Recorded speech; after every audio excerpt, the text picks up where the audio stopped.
Hi, I'm Daniel. I'm a sleep physician. If you have insomnia, this channel is for you. Today, we're going to look at what this Chinese finger trap can teach us about insomnia. Super nice having you back here. Hope you're doing really well today. And if you're new to the channel, a big welcome to you, of course.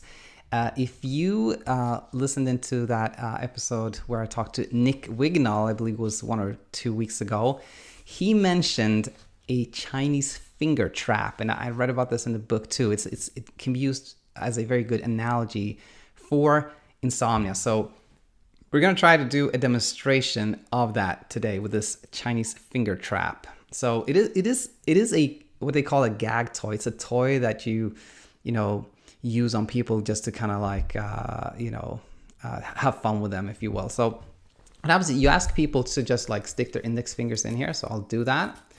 And here's the analogy that getting your fingers in here is not difficult. It kind of it can easily happen.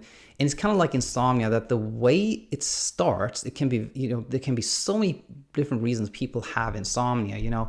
It could be that, you had a long trip and that disrupted your sleep schedule, or you had a big move, something stressful like that, or, it could happen. It could start off for any particular reason. You have a bad night and you have another bad night then.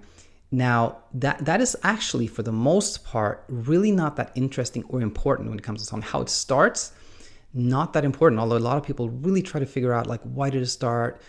How did it start? Because people feel like that could be a clue to how to overcome it.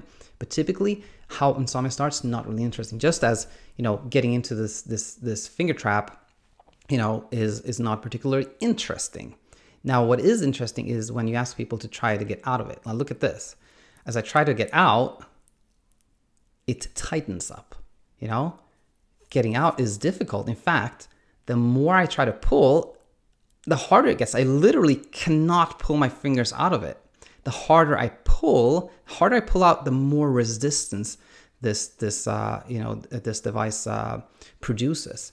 And that is just like insomnia, You start having some trouble sleeping, don't think much of it, but when you're like, whoa, something is wrong, I have to do something about this, that's when the real trouble begins.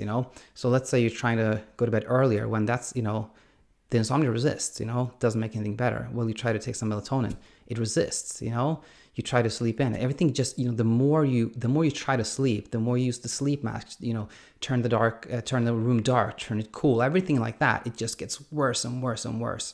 So that is kind of how insomnia develops, if you will, and is perpetuated. Like, you continue to try to sleep more, and this just gets stronger and stronger.